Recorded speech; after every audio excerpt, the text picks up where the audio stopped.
Bueno, ¿qué tal? Buenas tardes. Bueno, es un gusto participar de este curso. Me parece que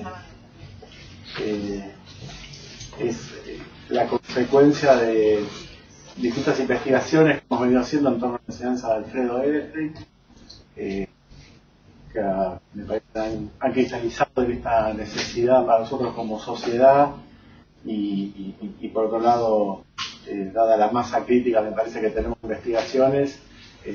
Bueno, hemos cambiado después de 20 años de estar investigando. Creo que se tiene un gran cambio en relación a... Gracias. No, por favor. Gracias. Digo que me da la impresión de que estamos participando en un gran cambio en tanto sociedad, apertura, porque efectivamente hemos podido abrirnos ahora sí en relación a una enseñanza que entiendo se orienta en función de lo que ha investigado Alfredo Ehrenreich, básicamente, que, para decirlo sucintamente, y es el enfoque que yo le quisiera dar a mi exposición hoy, es algo así como la contraposición. Alfredo usa con pertinencia el término de programa de investigación. A mí me gusta más un concepto que forja un heredero de esa tradición epistemológica de Lakatos, que es el que propone el programa de investigación, y que es la idea de paradigma que propone Kuhn, haciendo en relación a la presentación que hizo Alfredo del curso. Me da la impresión de que lo que estamos contrastando acá son dos paradigmas en el psicoanálisis: el paradigma, digamos, freudiano y el paradigma lacaniano. Entonces, si bien con lacaniano hacemos referencia muchas veces a cómo los herederos de Lacan reinterpretan a Lacan como freudiano. ¿Se entiende? Quiero decir. Pero lo que me interesa justamente, en base un poco a lo que fue la apertura de este curso, y en eso voy a organizar mi exposición. Lamentablemente la semana pasada no pude estar. Voy a tratar hoy de condensar mínimamente mis dos exposiciones. Dejaré más abierta las pistas respecto de lo que sería el sujeto de la ciencia, que es lo que iba a trabajar hoy, ¿sí?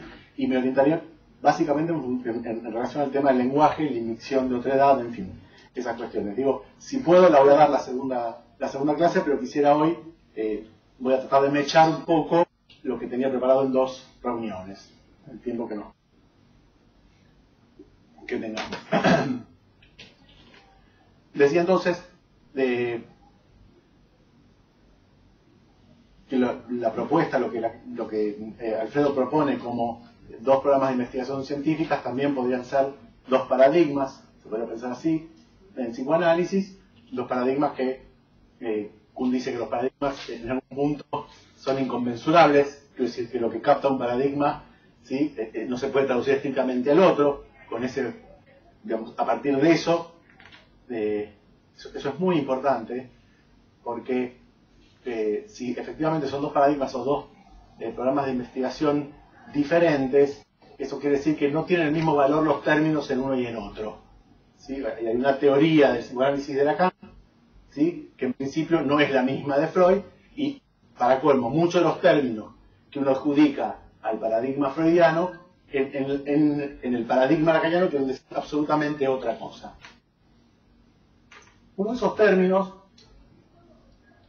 o mejor dicho, uno de esos conceptos, que quizás es un trabajo que está por hacerse, pero la pregunta uno diría, bueno, ¿qué caracteriza el paradigma lacaniano del paradigma freudiano? Uno de esos términos, sin duda, es el lenguaje, es el concepto del lenguaje. Con esto parto de esta diferencia. Para Freud, el lenguaje, digamos, no fue un tema de investigación, no forma parte de la teoría. Y yo diría así, me parece que Lacan concibe, digamos, toda su teoría del psicoanálisis en torno al lenguaje. En el año 75 le preguntan, Lacan da unas conferencias en Massachusetts, y le preguntan qué le debe el psicoanálisis a Lévi-Strauss, y Lacan dice todo, casi todo. Sí, Lévi-Strauss es aquel, digamos, lingüista que capta cómo el lenguaje organiza las sociedades tribales. Y esa es la perspectiva digamos, que toma Lacan en relación, digámoslo así, en términos más generales, lo simbólico. Bien. Con esto quiero decir algo. Me parece que no podemos entender Lacan si no nos metemos a trabajar, a investigar y a entender qué quiere decir un lenguaje. ¿Qué quiere decir, digamos, cómo funciona, de qué se trata un lenguaje? Empecemos por ahí entonces.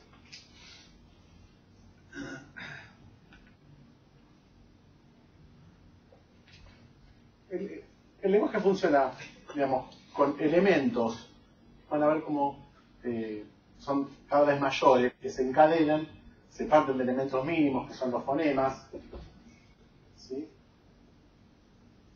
Son elementos mínimos de la lengua, las estructuras fonéticas más pequeñas que se pueden encontrar, que no tienen ningún tipo de significación, pero que en algún sentido no son cualquiera. Digo, cada lengua tiene una batería de fonemas que, articulados entre sí, producen lo que se llama morfemas, que serían las palabras, los que tienen, digamos, algún valor lexical, se dice, o sea, que pueden ser usadas en otro nivel.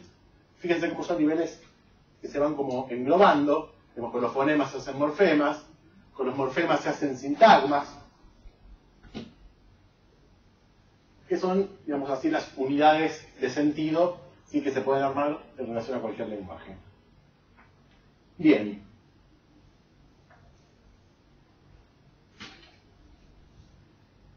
El lenguaje es una estructura, eso quiere decir que son elementos determinados, no es cualquier elemento, y esos elementos se relacionan de determinadas formas, no cualquiera. Las leyes que organizan, ¿sí?, la conjunción de estos elementos, ya sean fonemas, morfemas y sintagmas, ¿sí?, son la sintaxis y la gramática. Esto es lingüística. Estas son las reglas. Estas reglas son válidas, ¿sí?, para cada lenguaje. Pueden, así como cambian los fonemas, los morfemas y los sintagmas, también estas reglas cambian, ¿sí? Esta es una dimensión que podemos decir así, estructural, básica de, digamos, la lengua vista, digámoslo así, hacia adentro, en el sentido de cómo se puede articular un lenguaje. Hay otra dimensión, que es la semántica, que ahí ya hay algo que, digamos así, está por fuera en algún sentido, por fuera de la estructura de la lengua, y que es los significados que esa lengua produce. Los significados posibles, que, como sabemos, la semántica, que, digamos, ya es algo que excede la lengua, y en este sentido, cuando digo exceso de la lengua, ya estoy anticipando algo así como la relación social que tiene el lenguaje, en la medida que, digamos, la semántica son los valores, los distintos sentidos posibles, los significados posibles que pueden tener determinados morfemas o sintagmas. Con esto quiero decir, ¿sí?, me estoy hablando acá de los sentidos o significados posibles que puede esa lengua, ¿sí?, expresar. Y hay otra dimensión que me parece importantísimo para lo que a nosotros nos atañe, ¿sí?, en relación a lo que Lacan articula respecto del psicoanálisis, que es la pragmática, que es otra dimensión estructural y que, de alguna manera, tiene que ver con el hecho social del lenguaje. Lo que socialmente el lenguaje produce en su articulación. Acá tenemos, digamos, como referencia, John Austin, actos de habla. Quiero decir, cuando yo digo sí juro, ¿sí?, efectivamente estoy articulando correctamente, sintáctica, gramaticalmente y pongamos semánticamente algo, pero está pasando algo en relación a la posición de enunciación de quien dice sí juro, ¿sí?, que asume respecto de lo social cierto lugar. Ahí, en relación a la pragmática, ¿sí?, es donde de alguna manera se liga el lenguaje a lo social. En rigor, la semántica, la sintaxis y la gramática también, porque el lenguaje va cambiando. ¿Y dónde está escrito qué es el lenguaje? Bueno, puede estar en la Real Academia y demás, pero eso, digamos, es una estructura que va mutando. Pero en relación a la pragmática, es fundamental esta dimensión, se juega esta dimensión, que es la dimensión de la verdad. Discúlpame, ¿puede pensar entonces que la pragmática está en relación al contexto? Cuando vos decís, obviamente, ¿sí? Todo está en relación al contexto. La semántica también. la semántica que tiene el lenguaje hoy para nosotros, ¿sí?, en este contexto es muy distinta a la que tenía hace 200 años, donde incluso las mismas palabras pueden tener otro significado. ¿Sí? Quiero decir, la palabra que vos mencionas, contexto, es fundamental en relación al lenguaje en la medida que implica esa dimensión social, ¿sí?, inserta dentro del lenguaje. Sí. Sí. La pragmática, al igual que la semántica, lo ubicás también por afuera de la estructura interna de lo que es un lenguaje. Esto sería como las reglas de construcción de proposiciones o de sintagmas, y esto liga fuertemente al contexto. Esta línea podría ser el contexto. Bien. Si bien también puede ser que el contexto cambie sintaxis y gramática de pronto, ¿no? Sí. Pero fuertemente el contexto está ligado a estas dos dimensiones. Cuando decimos contexto, digo que esta clase tiene que ver con la indicción de otredad, tiene que ver con eso. El lenguaje, la dimensión del lenguaje implica necesariamente al otro, entendido, por ejemplo, en este caso, lingüísticamente hablando, como el contexto. ¿Sí? Por eso, digamos, el problema que se produce entre lenguas distintas respecto a la traducción, ¿sí?, y por eso el problema que se produce dentro de la misma lengua respecto a distintos momentos históricos, donde cambia el contexto y las cosas significan otra cosa.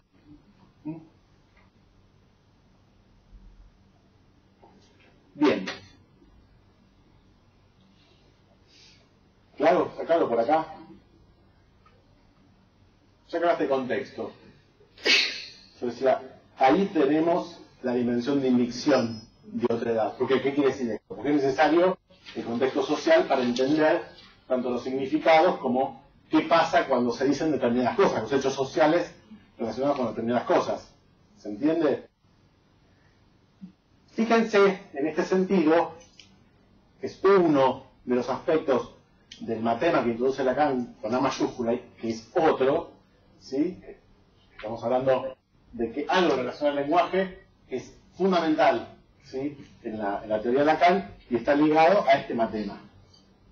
¿Sí? En este matema, de Lacan va a decir de otro muchas cosas, pero voy a tomar básicamente dos. Uno como batería o tesoro, que quiere decir que el lenguaje es batería o tesoro. Quiere decir que no le falta ningún término al lenguaje. ¿Sí? Si uno maneja los elementos mínimos, la sintaxis y la gramática, en ese lenguaje no le falta nada. ¿Sí? Esto es muy importante clínicamente, sobre todo para toda este psicologismo psicoanalítico de le falta tela. ¿Sí? Cuando Lacan dice, digamos, el lenguaje funciona como, el otro funciona como batería, sí está diciendo que no es que le faltan elementos para poder expresar. El lenguaje mismo funciona como unidad, si quieren, expresiva, suficiente para todo aquel que pueda articularlo. ¿Sí? Y en este sentido no es digamos, no es una gradación. No es que alguien pueda articular mejor el lenguaje y otro peor. Digo también porque habíamos hablado en el curso de la cuestión clínica. O sea, no se trata de que hay más o menos lenguaje. El lenguaje, si funciona articulado, ¿sí?, en este caso podrá haber más o menos elementos, en el sentido de sintagmas, más o menos palabras. Eso, bueno, está pasando actualmente con las lenguas, que están reduciendo, ¿sí?, sus términos notablemente por una cuestión de falta de uso, básicamente. O sea que cada vez con menos términos se dicen las cosas mínimas necesarias para funcionar. Bueno, esa dimensión vamos a llamarla batería. Y está ligada a este matema que efectivamente es fundamental en relación al lenguaje. Lo vamos a ver aparecer de muchas maneras. Y hay otra dimensión ligada al otro, que es el lugar de la verdad, que les propongo pensarlo en la dimensión pragmática. ¿Sí? Me adelanto a esto porque cuando pensamos en relación al término inmixción, efectivamente lo que estamos pensando es necesariamente una teoría del lenguaje que está proponiendo Lacan.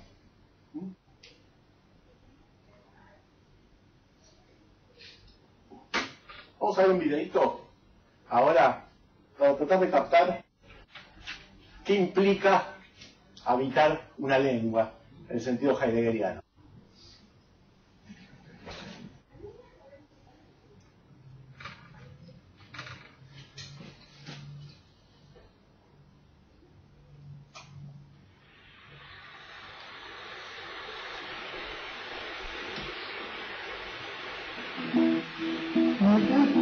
Chico.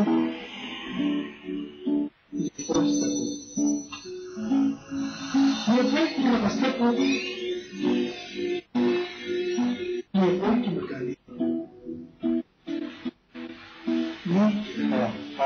yo qué sé. Tratando de encontrarle el sentido al... Bueno, déjenlo, pero no es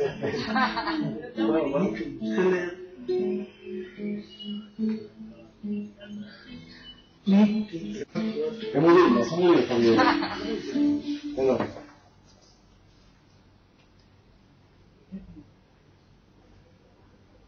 ¿Es el que te pasé? Es el link que me mandaste. Habrá pasado. Ahora, fíjate para atrás. Fíjate para atrás porque a veces viste hacer la reproducción automática. Ah, este. Quedó pasando y. Este.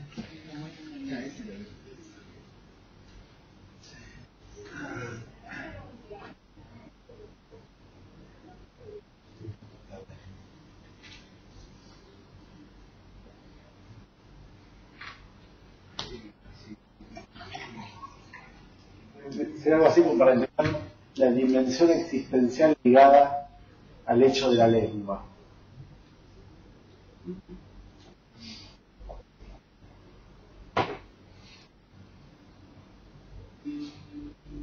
Kema polibu se ratul kamanali, noche tamandi le dije.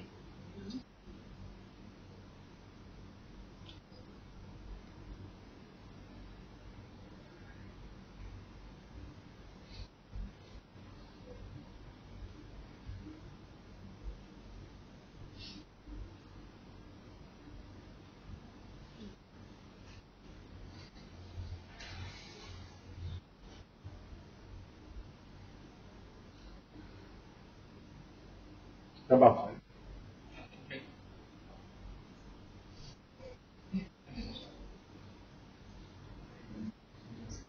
Claro.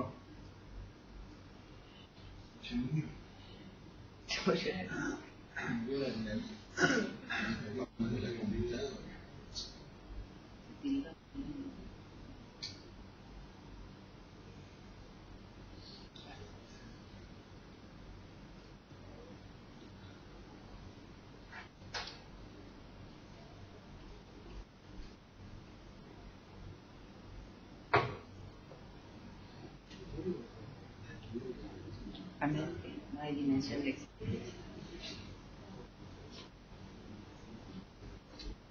Bueno.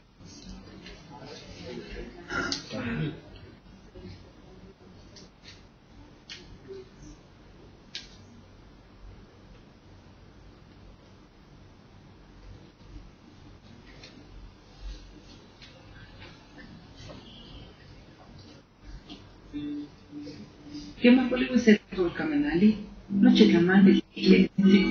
Que casita toma de maestri. Te dichivo te más igualme. Que jaquema te huya totlaniquilis. O te machilia para tu tlacayo o para tu yolo. Ayuele tiquita. Que más se te por kamanali polibu. Noche te nunca y panica te patli. Que jano pa wali ar, wano pa atentini. Noche tamandi te cuanime, cuano chitamandi shulitini. Yo nashtimo ilfuis, yo nashueli tiquitos. Ni una suele de taquilis o ticaquis, pampa politis no patitoli. Waka motsakwa ipancampa huele chinangotli, ipancampa huele tlatepactli queja que motsakwa sepa puerta o se ventana, que unca sequinot catolca manali, mostachiapis, pampa machilis tamante y tensancotes huele bichiwa, cuando bichiwa masewaltagam. Yani, catenquipia yolisli y panita tepactli. Kema polibu se tlatolca manali, no chipolibu. Hasta no toca manali que te cuya para ti te equilice ti te eknelia. O quema ti te bubulia para tach que te chocua o te chcosoa. Poli bueno pa anti huica te un callaya tu hueca pantatawa. Chicamente te que guayaya que jata mamacuya quema mutio chihuayaya. Que jamos saltique. Ayocaca hueli santo de tu vas. Quema polibu se tatorca manali, eli que jamiki. Mamaya maquella, mamaya me dice. Eli queja que matrapani se pesca, y mitos, eli queja acawilo, tenzampanoteji, pampa ayucaca molinillo. Aunque más para ya más de igual me mucapa, más de inertique.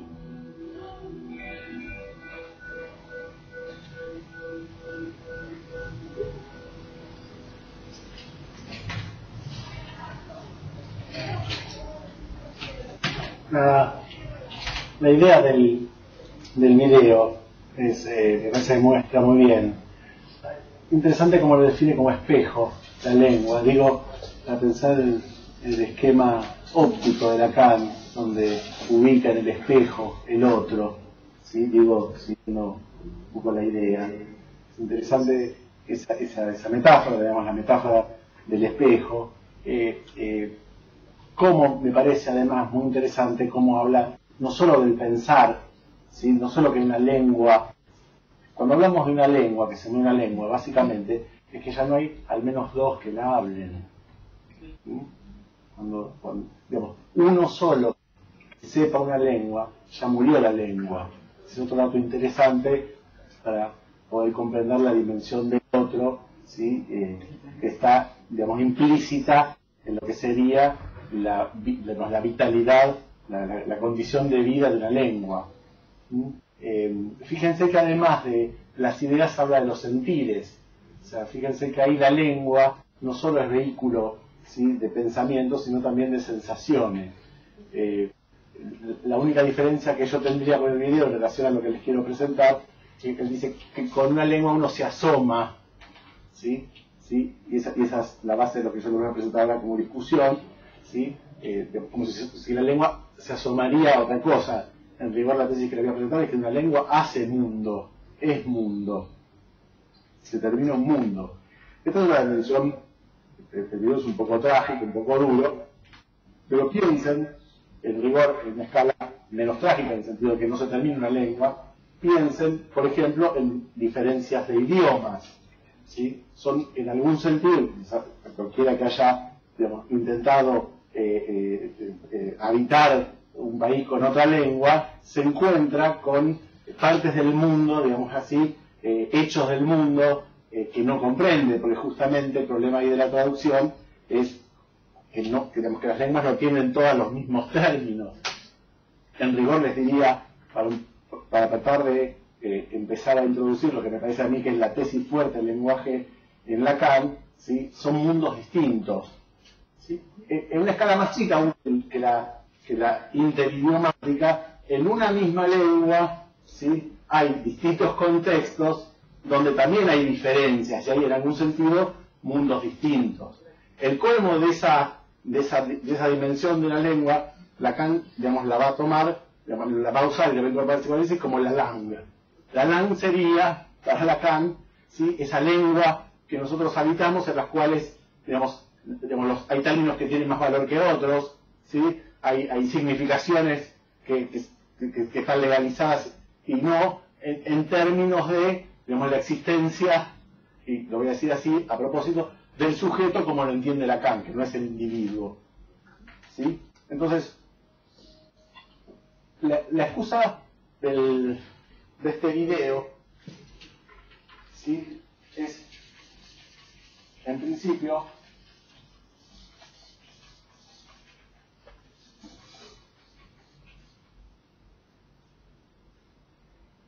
poner en consideración el modo en que Freud concibe, ¿sí? El lenguaje, que les decía antes, para nada es central en su teoría, ¿sí? A diferencia de Lacan, ¿sí?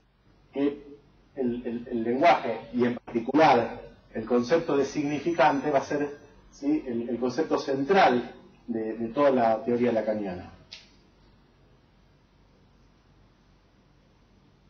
Bueno, de más está decirles que no aceptamos en absoluto, en apertura, la idea de un último Lacan, donde el significante no tiene valor, entendiendo que eso es una reinterpretación de la obra de Lacan, digamos, de lo que sería el poslacanismo en términos generales, ¿no? Es decir, para mí absolutamente, y me parece que esto lo compartimos en apertura, las tesis fuertes de Lacan respecto al lenguaje, por ejemplo, que están en los escritos, fundamentalmente, les recomiendo Significación del Fable y Posición del Inconsciente, son absolutamente varias a lo largo de toda la obra de Lacan.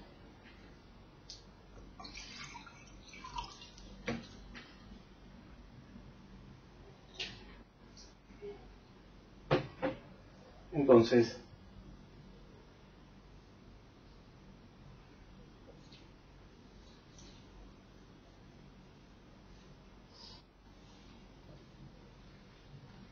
una teoría del lenguaje que se organiza en torno a la noción de representación.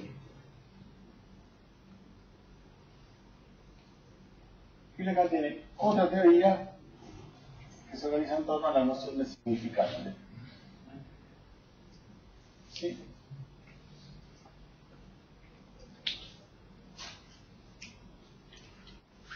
Si bien la idea de hoy era darles, y espero llegar a eso, a la relación,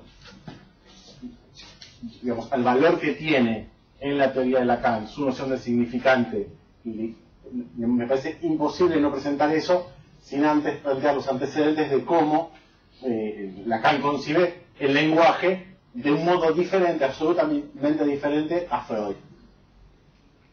Básicamente, ¿en qué sentido diferente? Voy a tratar de apuntar las mayores, porque entiendo yo como son las mayores diferencias. Como su nombre lo indica, para Freud el lenguaje representa algo así como una realidad que está más allá del lenguaje. Esa es la idea básica. Lean Seminario 2, como Lacan ataca fuertemente con la idea de Wirklichkeit, ¿sí? La idea de realidad, ¿sí? Como por fuera del orden del significante. ¿Esto qué quiere decir? Vamos a esto. Para Freud, el lenguaje funciona algo así como el representante de una realidad que está más allá del lenguaje. Esa sería la fórmula mínima que yo encontré para transmitirlo.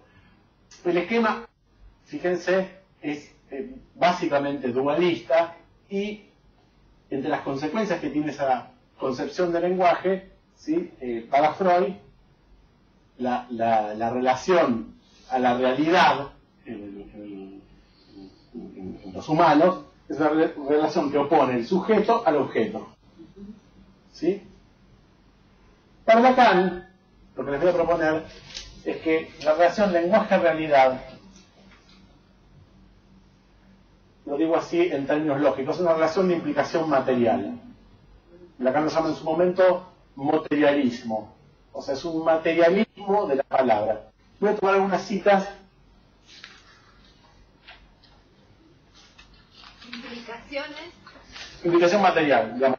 El operador lógico de la implicación material quiere decir que, en algún sentido, digamos, los elementos de la realidad son necesariamente determinados por lo que, digamos, elemento, conjunto, no importa. La realidad y el lenguaje, hay una implicación mutua.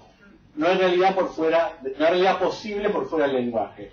Un experimento muy simple, muy tonto. Para hacer con esto es: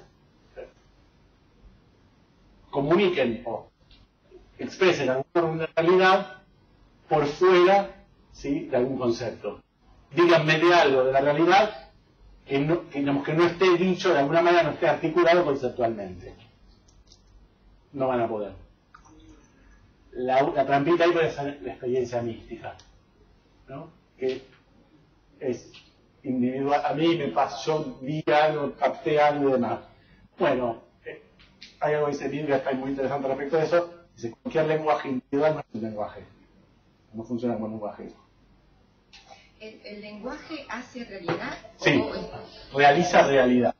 Realiza realidad. Sí, el lenguaje realiza. Esta yo creo que es la diferencia fundamental entre Freud y Lacan. A ver. Martín, ¿Qué? mira, una cosita, hablaste de la implicación material. Por lo que recuerdo, no sé si lo tendrás presente por ahí, esta implicación material viene de la lógica de los estoicos, tengo entendido, y que es aquello que desde lo falso se puede deducir lo verdadero. Si yo digo, por ejemplo, ahora, como yo soy Napoleón, estoy en apertura escuchando una clase, esto último es verdadero. No, eso es la consecuencia del operador de implicación, y es lógica. Estoy hablando de lógica proposicional básica.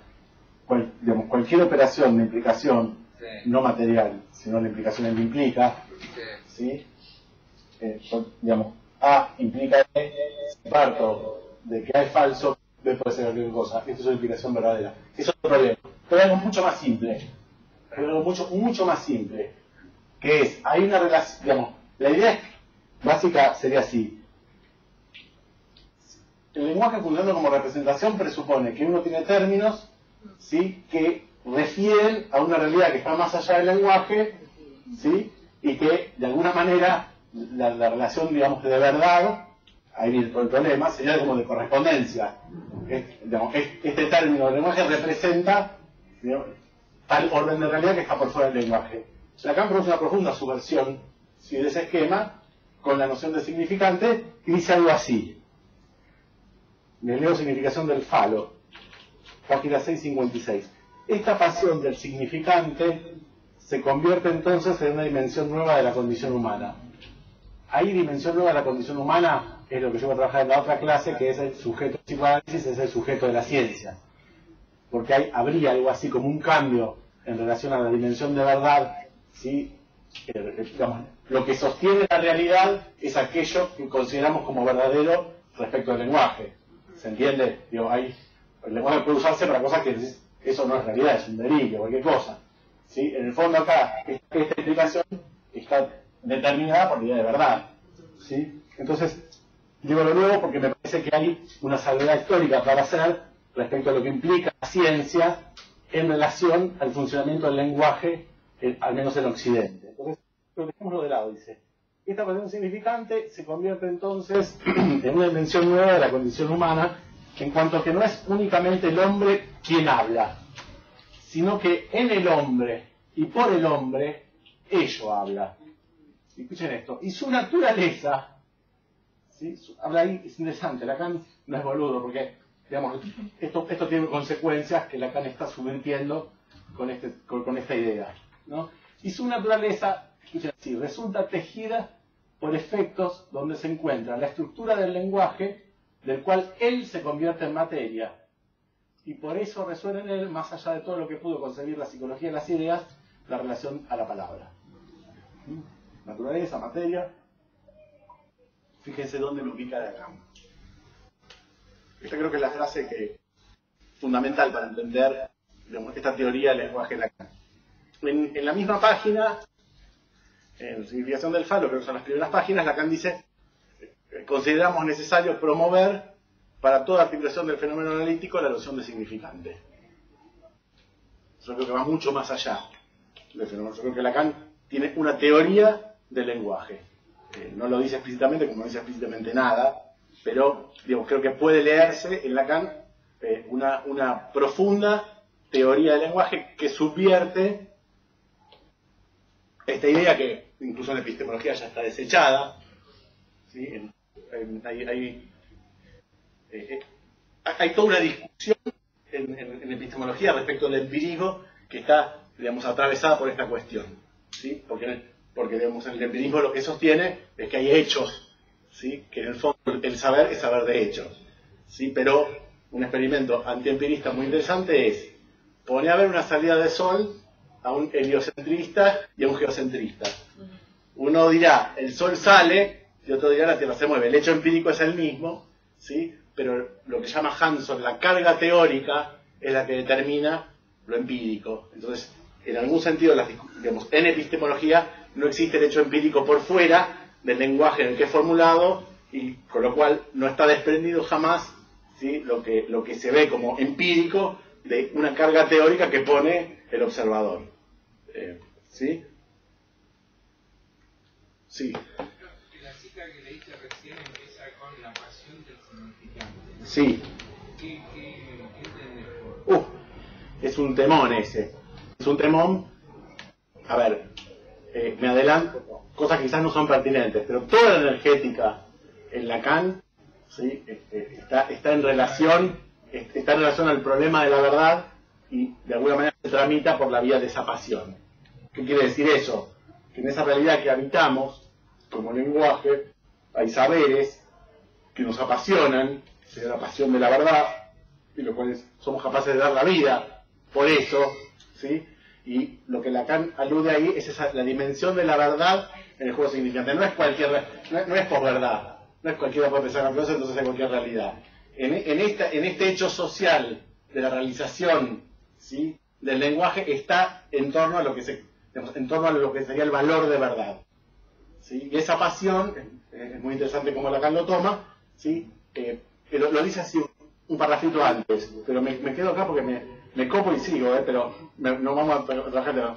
el parafito anterior dice, el significante tiene función activa en la determinación de los efectos en que lo significable aparece como sufriendo su marca. ¿Se entiende? Los significantes, ¿sí?, tienen una función activa en relación a lo que es significable, ¿sí? Sufre lo significable para el humano, no es cualquier cosa, porque justamente lo que está introduciendo es el valor de phi, lo que es lo que sería la significación fálica, que sería el falo ligado a la significación, que es lo que verdaderiza alguna significación o no. Dice, convirtiéndose por medio de esa pasión en el significado.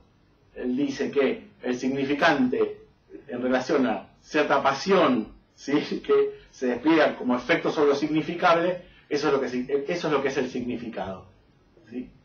Todo esto es para explicar, y es un concepto fundamental, que es el concepto de phi, ¿sí?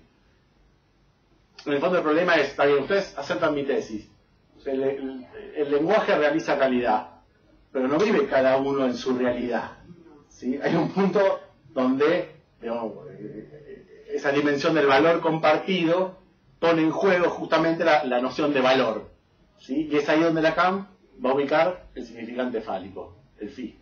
O sea, pero la pasión del significante sería como arrastrarnos a todos a una significación fálica. Lacan diría así, estamos todos arrastrados y movidos por la significación fálica, que determina lo significable. Eso, en cualquier análisis, es absolutamente evidente, ¿sí? Pasión, ¿no? Lo significable aparece apasionadamente ligado, ¿sí?, justamente, ni más ni menos, a eso que Lacan llama el valor fálico, ¿sí? Porque claro, el problema que se arma acá, o sea, acá no hay problema, porque voy a decir, bueno, ¿dónde está la garantía que hace a la relación lenguaje-realidad? ¿Qué lenguaje está garantizado? Y el objeto, la correspondencia a la realidad. Por eso es profundamente empírica esta perspectiva. Si lo encontramos en la realidad, ¿sí?, entonces, si podemos asegurar esa relación, entonces es verdadero ese saber del sujeto, digamos así. El problema acá es que si el significante realiza realidad, entonces, ¿qué quiere decir lo verdadero? ¿Sí? Si se realiza en relación al campo mismo significante, ¿qué es lo verdadero? Y ahí el gran problema, ¿sí?, justamente, el gran problema, digamos, el origen del surgimiento del psicoanálisis para Lacan va a estar en función de cierto cambio en relación a la dimensión de verdad que trae la ciencia. Porque la ciencia va a ser la primera que va a poner la verdad en relación, si quieren, a la cogitación, o sea, a un pensamiento, que no se requiere más que un pensamiento para decir esto es verdad y esto no. Hiciste acordar a Cris y el hombre de los sesos frescos. Quiere encontrar en la realidad que él no es un plagiador. Sí, Cris y cualquiera de nosotros. Vivimos, digamos, eso habla en nosotros, que si vivimos absolutamente viviendo significaciones que nos parecen más válidas que otras, ¿sí? A ver, pensá en discursos, digo, el kirchnerismo y el macrismo. O sea, son significaciones apasionadas en relación a ciertas verdades que vos decís, en un punto, lo mira de un lado, mira del otro, bueno, cada vez por suerte más lo mira del otro y decís, se quiere matar, pero bueno, digamos, en cierto punto esa pasión, digamos, hace realidad, ¿sí? Bueno, a ver. Fíjense que acá también aparece el problema, ¿sí?, de alguna manera, yo digo que este modelo es dualista, ¿sí?, y acá aparece la dualidad, psiquis, cuerpo, biológico.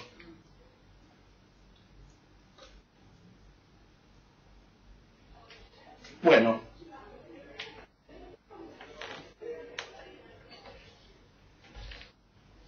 ¿cómo, yo digamos, les propongo así, cómo Lacan va a atacar este modelo de lenguaje y qué va a proponer? Un operador fundamental, yo decía hoy que uno de los términos fundamentales del lenguaje para Lacan es esta dimensión del otro. Otro de los términos que es fundamental para entender qué quiere decir Lacan es la noción de sujeto. ¿Sí? O sea, de alguna manera Lacan va a cambiar la lógica sujeto-objeto por sujeto dividido, otra cosa, ya veremos qué. ¿Sí?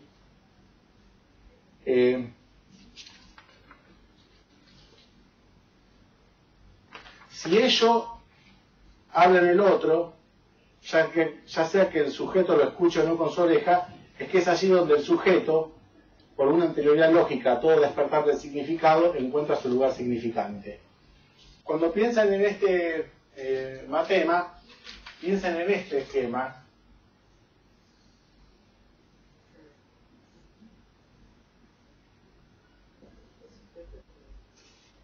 Fíjense que en este matema, el sujeto dividido, que podemos decir la relación del sujeto al lenguaje, ¿sí? Tiene, como bien Lacan indica, una dimensión simbólica, ¿sí? Que cruza y atraviesa, en realidad que articula, esto podría ser pensado como una banda de Moebius, ¿sí? No importa tanto la topología ahora, pero fíjense que ya está implícito en este concepto de sujeto la dimensión del otro. ¿Sí? Yo creo que la fuente que toma Lacan es Peirce acá. Peirce, que es un lingüista, aporta algo muy interesante a la lingüística, que justamente ataca la noción de representación, y dice, un representamen, dice algo así como un representamen, es lo que representa algo en algún aspecto, no algo totalmente, algo en algún aspecto para alguien. O sea, lo que Benveniste introduce es que la función del lenguaje no está desligada, ¿sí?, del interlocutor, pues, vamos a decir, el orden de enunciación en el cual eso se despliega, el contexto, diría Mariana, ¿no? Digo, por lo cual, fíjense que la noción de sujeto para Lacan, ¿sí? Acá, sujeto claramente para Freud es el individuo, ¿sí? Para Lacan, sujeto, si tomamos este esquema, es el modo en el cual, ¿sí?, la realización de lo existente para el sujeto se articula necesariamente a la dimensión simbólica del otro. Un significante representa un sujeto para otro significante, es la manera que Lacan tiene de traspolar la tesis de Peirce, en el sentido que un representamen, ¿sí?, representa algo en algún aspecto para alguien. ¿Sí? ¿Me siguen? Quiero decir, esta noción de sujeto, vuelvo de nuevo al titular, ¿sí?, hay una inmixción ahí de otredad, en el sentido que está funcionando en lo que Lacan llama sujeto el otro. Es decir, nadie se realiza en el lenguaje, ¿sí?, si no es en función de otro al que se dirige, ¿sí?, y el cual va a sostener en algún sentido la dimensión de verdad de alguna manera su existencia. Diga. Te puedo comentar algo. Peirce dice algo que es muy interesante, que el hombre es un signo en desarrollo, ¿no? Él no tenía el concepto de significante del Peirce del siglo XIX, pero lo del signo en desarrollo está como anticipando que el hombre está entre dos signos. No, Peirce no es el siglo XX a full. No. ¿El lingüista? No. Charles Sanders Peirce, sí, siglo XIX. Murió creo que al mismo tiempo que eso, sí. Ah, mira, lo teníamos para acá. Y además era... Lo levantan después, entonces. Lo que nosotros sabemos... Ah, mira. Buenísimo. Bueno. Disculpa, me estabas por explicar en un momento, cuando hablaste de que podría también dibujar una cinta de Moebius, ¿no? El esquema. Decías... El recruzamiento entre la dimensión simbólica y no llegaste a... Una dimensión imaginaria. O sea, la realidad, sí, puede ser entendida ingenuamente en esta dimensión, en este esquema como sujeto-objeto, algo enfrentado a otra cosa, ¿sí? ¿No? Podemos decir acá, para sí, Freud sería yo y el mundo, ¿sí? Para Lacan eso está, digamos, no es tal, eso es imaginario, y eso está sostenido por la dimensión simbólica que sostiene lo significable, digámoslo así. ¿Sí? El aporte que hace Lacan con eso es que ataca esta noción de sujeto y produce, ese es un bajón en Lacan, pero por el mismo término, un problema con eso. Pero para todo lo que le dice a Lacan, usó el mismo término para otra cosa diametralmente opuesta. O sea, en este matema, ¿sí?, está ya implícito para lo que la concepción del sujeto de Lacan tiene, por decirlo así, metida adentro ya la dimensión del otro.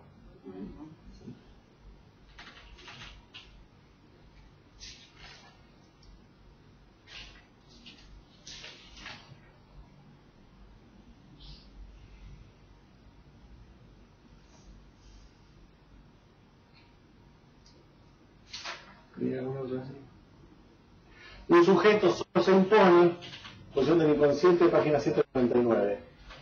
Un sujeto, este sujeto, porque Lacan usa ese sujeto como persona, este sujeto. Un sujeto solo se impone por la circunstancia de que haya en el mundo significantes, que no quieren decir nada y que han de descifrarse.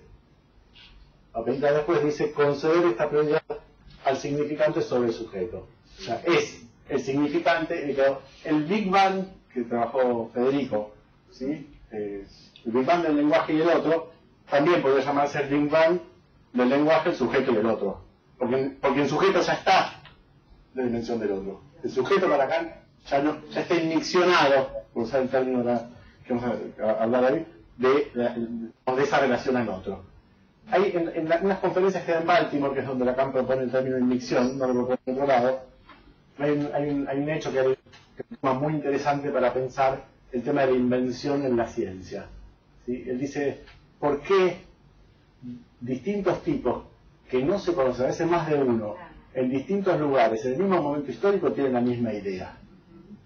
Entonces, fíjense ahí, ¿sí?, cómo el otro, por decirlo así, ¿sí?, está presente en el campo, ¿sí?, del lenguaje, que se realiza, ¿sí?, aparentemente y prejuiciosamente, occidentalmente nosotros vemos como autor, él descubrió tal cosa, pero eso estaba, es decir, eso hablaba ahí en ese momento histórico. ¿Sí? Esas dos dimensiones.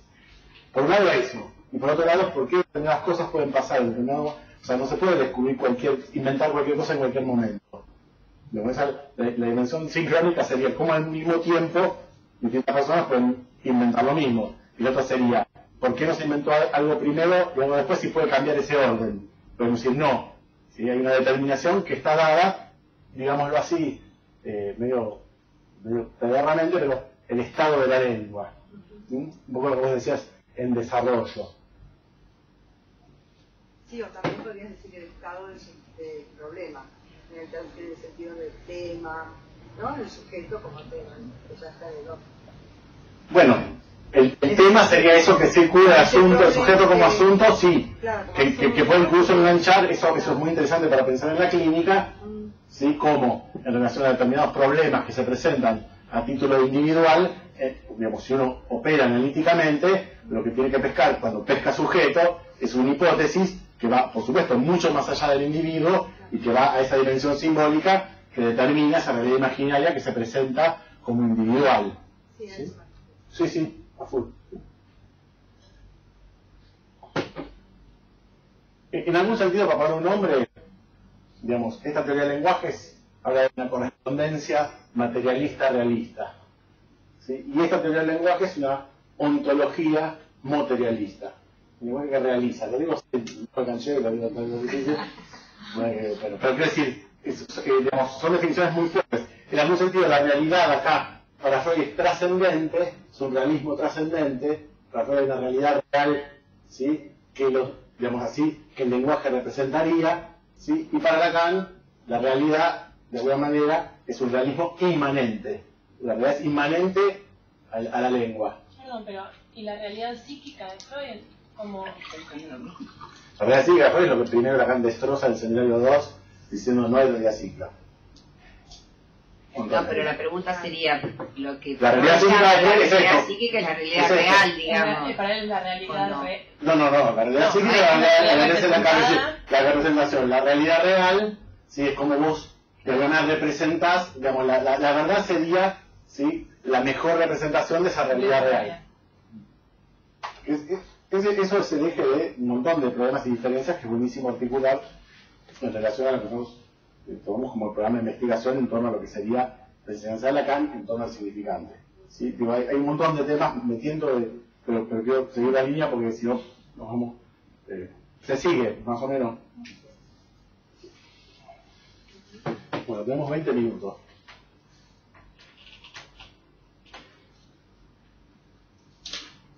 Vamos con otra cosa. Bueno, creo que el video decía sentir y pensar, que la lengua tiene sentir y pensar. Esto es otra cuestión que me parece fundamental.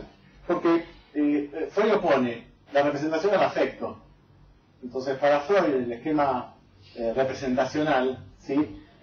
digamos, el afecto no tendría nada que ver con la representación, sería algo, y de hecho toda la teoría freudiana es cómo el afecto inerva, catequiza las representaciones, etc. Para Lacan, que esa diferencia no está. Tanto lo que se siente como lo que se piensa es efecto del significante. ¿Sí? Eso también es muy interesante pensarlo en términos de antropología, como, por ejemplo, el parto en Occidente está cada vez más caracterizado en relación al problema del dolor en el parto, y en otras culturas, por ejemplo en Bolivia, acá no muy lejos, no duele. Inervación, sí, las mismas, ¿sí? Pero ¿no? Una duele y en otra no.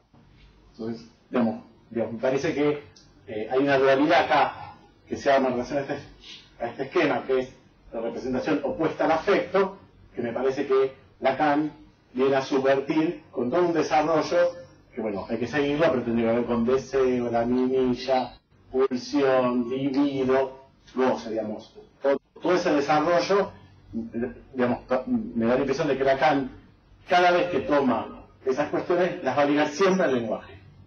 ¿Sí? Es eso que decías también de la pasión significante, ¿no? Exactamente, ese término es clave, como lo anuncia ahí. La pasión tiene que ver con el afecto. Claro. Pero no es el afecto significante. No, claro, no es el afecto freudiano. No, claro. La magnitud energética, digamos, en Lacan, que está en relación a cómo, y está en relación a la dimensión de la verdad, a lo verdadero, que tiene que ver con, digamos, algo así como el afecto jugando en relación a la realización significante. Hay cosas históricas muy interesantes para pensar cómo en Occidente, digamos, hay toda una sensibilidad que aparece en determinado momento que antes no había, que podría tener que ver con algo que voy a llamar el problema de la verdad, pero que no vamos a llegar a meternos ahora. Es decir, cómo, a ver, lo anuncio para dejarlo planteado.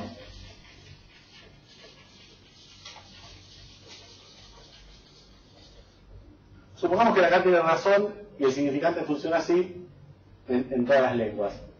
Digamos, funciona así, digamos, no hay realidad real, sino hay una realidad significante, digámoslo así, y el tema es, ¿qué define lo verdadero? O sea, la realidad sería lo verdadero, lo significante en tanto verdadero, el saber verdadero. ¿Sí? Lo que pasa, digamos, es que se ha transformado de alguna manera en Occidente la dimensión de lo verdadero. En un principio, digámoslo así, lo verdadero es qué saber es verdadero. ¿Sí? ¿Cómo se define el saber verdadero? En un principio, digamos, la verdad del saber es mítica. Tradición oral, se dice, ¿no? Se sabe, lo gororo en la iglesia, bueno, hay un saber que se transmite realmente, es digamos, una verdad mítica. Hay un pasaje en algún momento histórico donde la verdad pasa a ser verdad revelada, la verdad religiosa. Esto sería algo así como, si otro, supongamos, es ¿sí? el matema que nos permite pensar, como dice Lacan, en el lugar de la verdad, ese lugar no fue siempre igual históricamente. ¿Sí? En algún momento fue mítico, estaba ahí. Era el relato que se repetía y se y ahí estaba toda la verdad del pueblo. ¿Sí? Y nadie lo discutía, además se sabe, se dice. Después viene la religión. ¿Sí? Ahí ya está el problema de la interpretación. Hay textos sagrados y la verdad estaba, que era la verdad que se interpretaba, una verdad revelada. Y por último viene la ciencia, y ahí es donde se pone todo con la verdad. ¿Porque? ¿Qué ni más ni menos que esto, ¿Qué ni más ni menos que esto? El otro barrado. La consecuencia, la transformación del lugar de la verdad, digámoslo así, una vez que los humanos, ¿sí? aceptamos que la verdad es racional. Ni más ni menos. Entonces, por eso la van incitando con el cógnito. Porque esto va a traer un montón de problemas. Entre otras cosas va a aparecer, según Agamben, el deseo, la pasión humana, va a aparecer Dios como mujer, digo, como respuesta a este problema. Lo dejo así anunciado. ¿Sí? Pero había toda una afectividad y una emocionalidad en Occidente que está dada como sostén de este problema, digamos, ¿dónde se sostiene? ¿Sí? Algo así como empieza a aparecer algo así como la verdad como sentimiento, que hoy en posverdad sería eso, ¿no? Que es la verdad y lo que yo siento que es verdadero, digamos, ¿no? Que es cada vez más individuo, ¿no? Estamos en el colmo del individualismo, ¿no? El saber que vos, integralistas, es tu verdad, mi verdad, es lo mismo, el mismo colmo. ¿Sí? Eso no es verdad, no es verdad. Si tu verdad es mi verdad, entonces no hay. Eso no es verdad lo que liga como verdadero un saber compartido. Si vos tu verdad y yo mi verdad, bueno, entonces digamos, no hay verdad, o sea, no se puede decir nada, o hagamos poesía, que es lo que dicen los lacanianos. Hagamos poesía, pues todo lo mismo. ¿No entienden así? ¿Entienden así? ¿Entienden así? No pueden dar cuenta de la práctica, yo lo dije, lo que me pareció, se lo dije. Y bueno, como siempre, la relación al otro produce efectos imaginarios, siempre eso funciona, pero nadie dice que sea en el sentido de una clínica psicoanalítica. Ahí también está ahí ubicado el nihilismo, ¿no? Sí. En eso de, Sí, justamente la muerte de Dios es esto. No juega la maniobra que hace la carne respecto, ¿no? Le puedo venir esto, bueno, ese es el problema, digamos, ¿dónde se agarra la verdad? Que eso se perdió, lo perdimos, está perdido. Se recupera por otro lado, la guita, la mina, lo del chiste, pero no tanto, ¿eh? Bueno, entonces, pues acá algo muy importante que me parece que es la salida de la naturaleza, que es lo que, digamos, Alfredo conceptualiza como el Big Bang del lenguaje, ¿sí? Digamos, que habría un estado de naturaleza. Este estado de naturaleza sí podría ser ingenuamente esa relación sujeto-objeto, ¿sí? Pero no está mediada por ningún conocimiento. El animalito, digamos, puro instinto, se vincula con sí y la naturaleza y se mueve en función de eso, pero no hay saber ahí. Lo que el Big Bang del lenguaje viene a romper es esta relación, ¿sí?, a la naturaleza, y aparece en el campo significante una relación que ya no es natural, ¿sí?, al otro, sino está mediada por estos dos términos que son demanda y deseo. Y estos de alguna manera, esta relación, ¿sí?, a lo real, digámoslo así, después del Big Bang del lenguaje, está toda pensada en torno al funcionamiento del significante.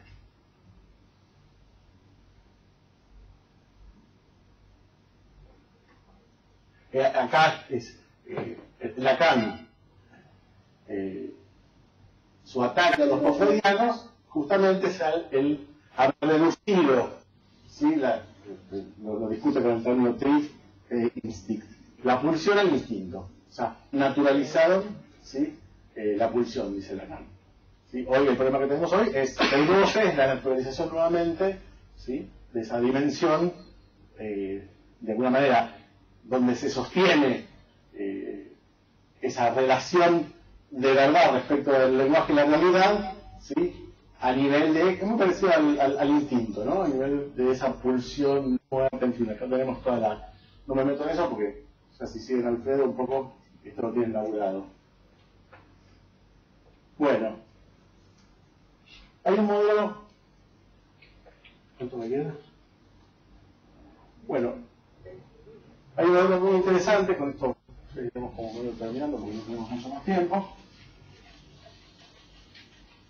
que es el que Lacan propone de cómo, de alguna manera sería, para Lacan, cuál sería la fórmula del Big Bang del lenguaje, ¿sí? Y yo le propongo pensar los términos, digamos, las operaciones de alienación y separación.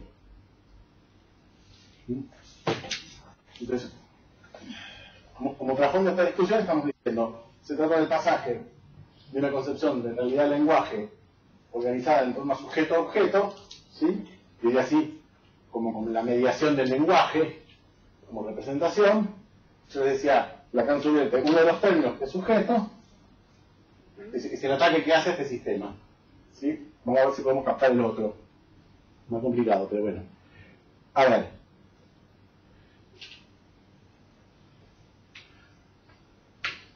¿Cómo se pasa, digámoslo así, del estado de naturaleza, de existencia natural, a existencia significante, si me permiten? Lacan dice por dos operaciones. La primera es la alienación. Y fíjense cómo la concibe Lacan. Dice, es el operador unión de conjunto. ¿Sí? ¿Qué significa? O sea, la idea es cómo es captado de alguna manera, digámoslo así, para diferenciar el viviente y el existente, ¿sí? Para diferenciar la cosa, el cachorrito, eso que nace, eso que sale, ¿no?, que pierde la placenta, la mamá, cómo es introducido en el lenguaje, cómo es más que introducido, así, pervertido, corrompido, bigbaneado por el lenguaje, bigbaneado, en ese sentido, digamos, que va a perder su estado de naturaleza porque ya se va a organizar toda su existencia, todos sus deseos, todos sus sentires en torno al significante, funcionando como lengua, como decía el video. ¿Sí? Entonces, la primera operación con la que va a caracterizar la alienación, ¿sí? Es la operación unión de conjuntos, dice Lacan.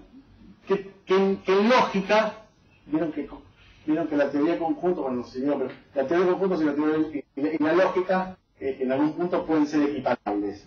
Pero lógicamente se puede pensar la teoría de conjunto. Pero en lógica, este operador es el operador O. ¿Sí? Así. Entonces, ¿qué quiere decir la operación de alienación para Lacan? En principio, el valor que va a tomar ese viviente para otro, sí va a ser un valor significante. ¿Sí? No, digamos, está perdido para el otro la relación a la cosa en sí, digamos, a la naturaleza. O sea, ningún cuerpo vivo que viene al mundo humano puede ser, de alguna manera, identificado en su naturaleza orgánico-biológica. Va a ser significantizado, digámoslo así. Entonces, Lacan, ¿cómo lo piensa? Es un ejemplo muy simple y muy lindo para entender esto. Digámoslo así. ¿Qué implica la unión de dos conjuntos? Supongamos que un conjunto tiene los términos abstracción. Ahora vamos a abstraernos, porque si no entendemos, digamos, yo creo que hay que entender los modelos lógicos y matemáticos de Lacan en este sentido. ¿Qué aporta? ¿Sí? ¿Qué idea está Lacan trabajando acá? Supongamos algo muy simple, un conjunto definido por estos tres términos, y otro conjunto, digámoslo así, A y B. Y otro conjunto definido por los términos C, D, E. La unión de ambos conjuntos sería los términos A, B, C, D, E. Esto sería A unión B. ¿Sí? O A o B. A o B, cualquiera. ¿Sí? Entonces, fíjense qué pasa con el único término que comparten, que es este, cuando se produce una unión. Este C, ¿a quién pertenece? Ahora tenés el conjunto A unión B. O sea, no lo tenés diferenciados. Cuando se produce esa unión de conjuntos, pasa un problema con el término que comparten, el término común, que es que ya no se sabe si es de A o es de B. ¿Sí? Lacan dice, esta es la operación de alienación. Quiere decir que tiene que ver con la idea de que el significante mata la cosa, y tiene que ver con que, de alguna manera, el significante viene del otro, ¿sí? Te identifica, digamos, te define, te identifica, ¿sí? Y vos lo creés como propio, pero no viene del otro. Lo digo medio básico. Es lógico el problema, puramente lógico. Entonces, ¿sí? La cuestión de alienación es que digamos, el valor significante que uno tiene del campo del otro siempre va a estar de alguna manera determinado por si eso es mío o del otro. ¿Sí? El que voy del debajo del deseo es, bueno, ¿qué quieres? O sea, me identificas, pero ¿qué? Con eso no alcanza. Por eso dice Lacan, rápidamente, o sea, está ligada a esta operación inmediatamente otra, porque esto no da identidad, de alguna manera no da existencia, porque, digamos, en ese sentido sería como el significante funciona proveniendo del otro, ¿sí? En relación a cierto valor significante, pero que ese valor significante no orienta o no permite diferenciar de alguna manera si es mío o del otro, ¿sí? Esto es algo muy parecido en ser y pensar. La misma lógica, ¿no? Ahí donde pienso soy, a donde soy no pienso. ¿Sí? Es otro problema ese, pero para que entiendan la lógica. Bueno, entonces ponemos acá este signo O. Y él dice, ¿cómo se resuelve este problema? Porque, de alguna manera, lo digo así, estar identificado en el campo significante respecto del otro no permite sostener una relación verdadera al otro, porque no está la dimensión del deseo. El que voy es que quieres, ¿sí? Eso que quieres, que hay más allá de eso que quieres. ¿Qué valor puedo tener en tanto particular respecto de eso que el otro te enchufa? Y le acaba de decir, la otra operación es la operación intersección. Y la intersección de dos conjuntos, vamos a ver un ejemplo, vamos a usar el mismo ejemplo. La intersección de A, intersección B, es esto.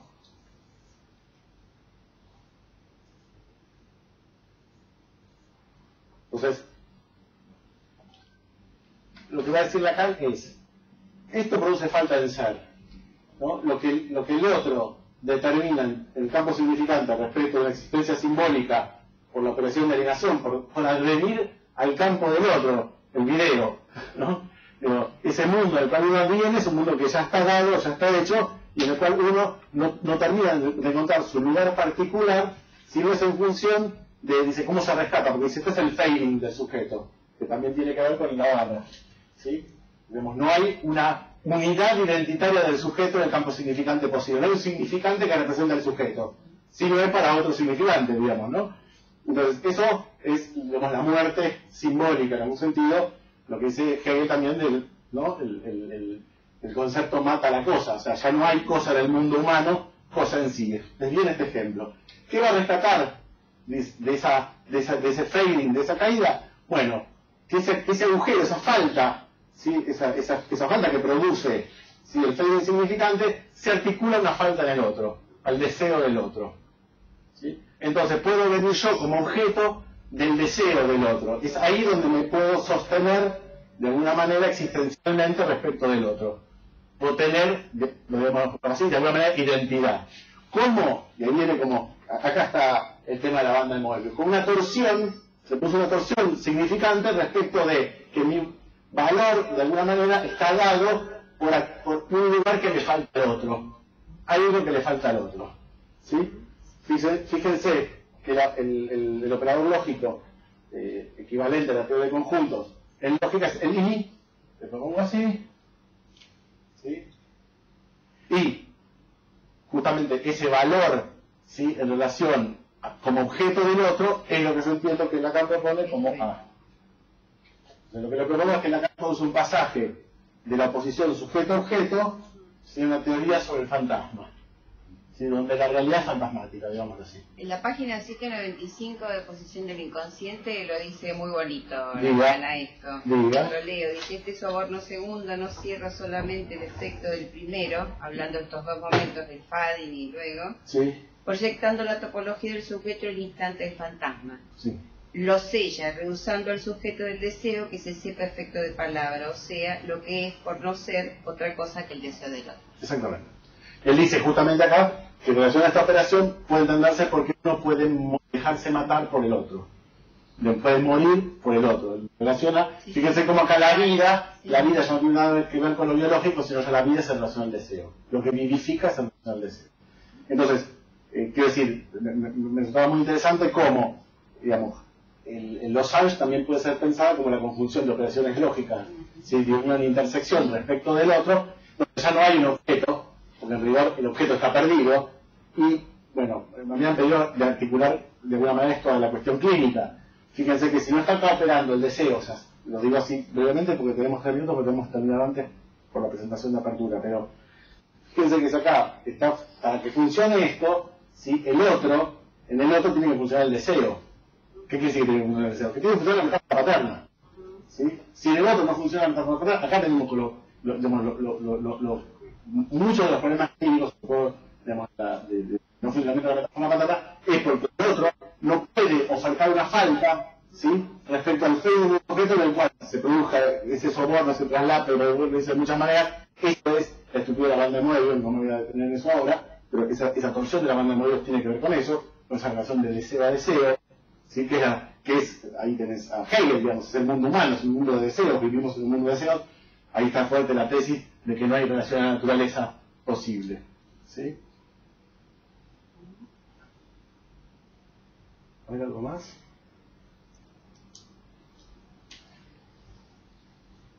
Bueno, no, yo dejaría acá porque estamos medio hora. Sí, yo creo que claramente si uno sigue esta argumentación cae absolutamente lo que sería, me parece, el retorno a Freud de los lacanianos, ¿sí? que vuelven a poner en la relación sujeto-objeto, ¿sí? vuelven a poner en la relación sujeto-objeto en relación a, digamos, el goce, ¿sí? como una entidad ligada a lo biológico corporal. Para Lacan, en sentido estricto, lo biológico y lo corporal tiene valor en tanto significante. Y respecto al problema clínico, básicamente, si no funciona el deseo del otro, esta operación falla, efectivamente, porque queda captado en tanto objeto, y también, aunque funcione, problemas clínicos, los remito a 2 notas para un niño, a Aubry, donde, digamos, Lacan lo que le propone son distintas dificultades que se pueden producir en esta captación.